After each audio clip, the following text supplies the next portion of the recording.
2025 시즌 프리시즌, 맥라렌은 중구난방하고 촘촘하게 짜여진 ES 구위권과 다르게 압도적인 선두를 가져가며 RB90의 재림과 같은 무시무시한 성능을 보여줬습니다. 이러한 기대에 부응하며 개막전 호주 그랑프리 퀄리파잉, 맥라렌은 타 컨스트럭터와 0.5초 차이를 내며 앞줄을 독식했습니다. 레이스에서도 우천상 속 아수라장이 펼쳐짐에 따라 피아스트리가 실수하며 레이스가 망가졌지만 피아스트리의 부단한 노력과 레이스카의 퍼포먼스가 맞춰지며 2포인트 획득, 노리스는 무난하게 우승을 가져가며 호주 그랑프리에서 가장 많은 포인트를 쓸어가는 데 성공했습니다. 이어 치러진 중국 그랑프리에서도 그리드 1번과 3번을 차지 첫 코너에서 러셀의 자리 싸움 실패로 원투를 가져가는 데 성공했습니다. 그리고 레이스 후반 노리스의 브레이크가 맞이가며 반전이 펼쳐지나 했지만 그간의 격차가 워낙 컸던 탓에 노리스는 눈가에 쌍심지를 켠 러셀을 뿌리치고 맥라렌의 원투 피니시를 만들었습니다. 첫 두 경기를 맥라렌의 두 드라이버가 나눠 먹으며 행복한 주말을 보냈죠. 현재 맥라렌은 RB90급은 아니지만 엄연한 위닝카로 매 세션마다 압도적인 페이스를 보이고 있는데요. 맥라렌은 퀄리파잉에서 타이어 언더를 끌어올린 데에 일말의 어려움도 없고 롱런에서도 훌륭한 에어로 효율이 나와 타이어 관리가 매우 용이하게 되는 것으로 파악되고 있습니다. 특히 작년에도 그랬듯 고속 코너에서 맥라렌의 페이스는 엄청난 수준인데 고속 코너로 범벅을 해놓은 다음 그랑프리의 서킷 스즈카에서도 강세를 보이는 것은 안 봐도 뻔한 일입니다. 다시 말해 맥라렌은 한동안 포디움 단상에서 내려올 일이 없어 보이네요.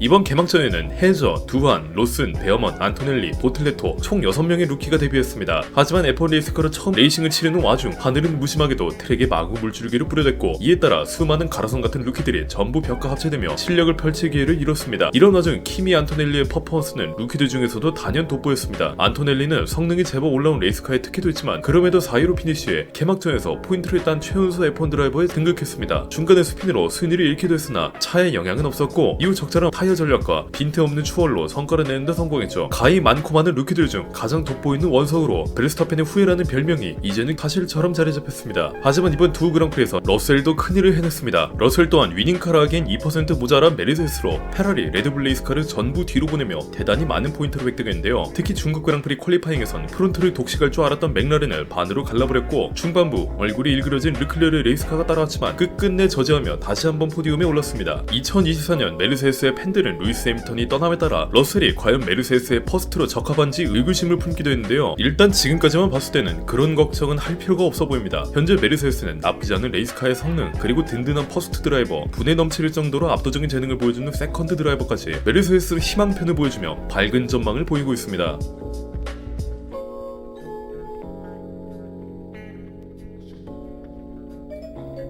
앞서 설명한 메르세스에 비해 절망편을 찍으며 초상이 난 팀이 있습니다. 바로 레드불이죠. 팀의 대들보 같은 아드리안 유이가 나가자마자 벽에 금이 가기 시작한 이 팀은 중위권으로 폭삭 주저앉는 불상사는 생기진 않았지만 2023년에 아성은 연기처럼 사라져버리고 말았습니다. 이런 와중에 베르스타펜은 거의 차력추로 먹을 수 있는 최대한의 포인트를 챙겨갔는데요. 레인 컨디션의 호주 그랑프리에선 작년 브라질의 기억을 되살리듯 어마어마한 퍼포먼스를 보이며 노리스에게 마지막 랩까지 압박을 넣어대면서 2위를 들어왔고 중국 그랑프리에서도 한 계단 앞서 있는 페라리 레이스카를 모두 제끼며 4위를 차지하는 데 성공했습니다. 차의 성능을 고려하면 베르스타펜은 말도 안 되는 통나무쇼를 하고 있는 셈이죠. 현재 레드불은 레이스 후반부 연료가 적어지면 빨랐지만 스위스퍼스 찾기 어려워 조정하기 상당히 까다로운 모습을 보이는 듯하며 저속 코너에서 간헐적으로 미묘한 언더스티어가 발생하는 문제도 있는데요. 실제로 일부 세션에서 레드불은 레이싱불스보다 느린 모습을 보이는 등 1군 팀과 2군 팀의 경계가 희미해져가고 있습니다. 이런 상황 속 베르스타펜이 언제까지 통나무를 들 수 있을지 혹은 통나무를 들다가 깔려 죽을지 우선을 지켜봐야겠습니다.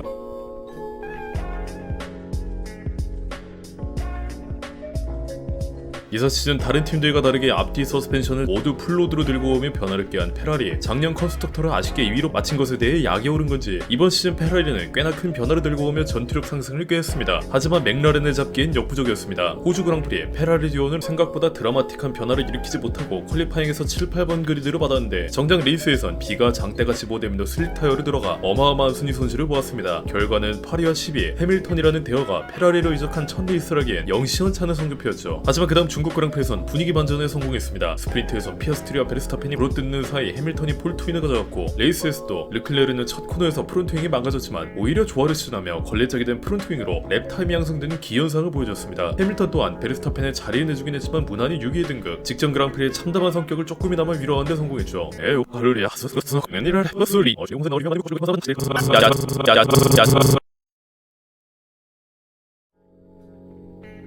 2020년 이후 가히 페라리 최악의 시즌 초입니다. 중국 그랑프리 이후 해밀턴은 스키드 플레이트로 실격, 르클레르는 최저 중량 문제로 더블 실격을 당하는 기록을 작성했습니다. 2023년 미국 그랑프리에서 더블 디스퀄리파잉 듀오가 신기하게도 페라리에서 다시 만나 더블 디스퀄리파이드를 재현한 것이죠. 이로써 페라리는 두 경기 도합 13포인트로 시원하게 컨스트럭터 5위로 다이브, 맥라렌은 잡는다는 야심은 고사하고 윌리엄스라도 쫓아야 하는 상황에 봉착했습니다.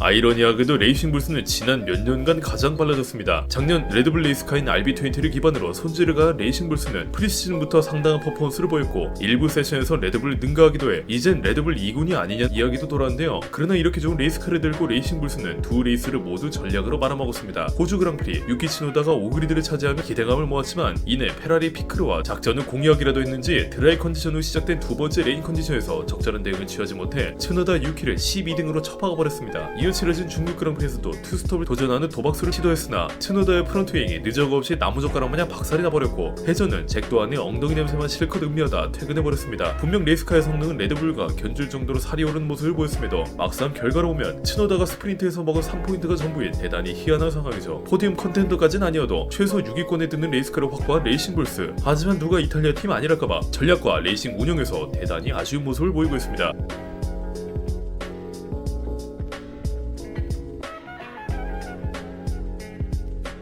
사실상 레드불은 지금 한 다리로 달리고 있습니다. 라고 하기엔 작년도 다리 한쪽으로 달린 거 아닌가요?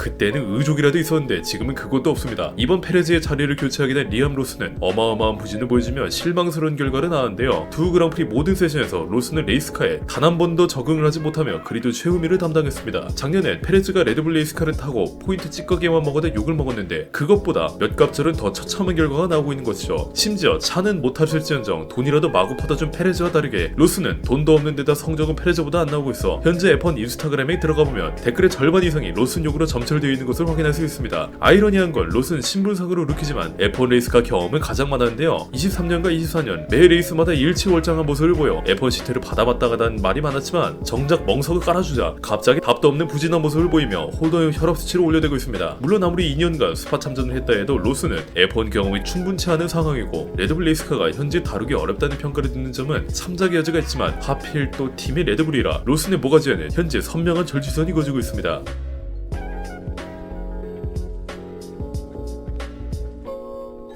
여담이지만 두 드라이버 동시에 디스퀄리파이드를 받은 것은 페라리 역사상 이번이 처음이라고 합니다.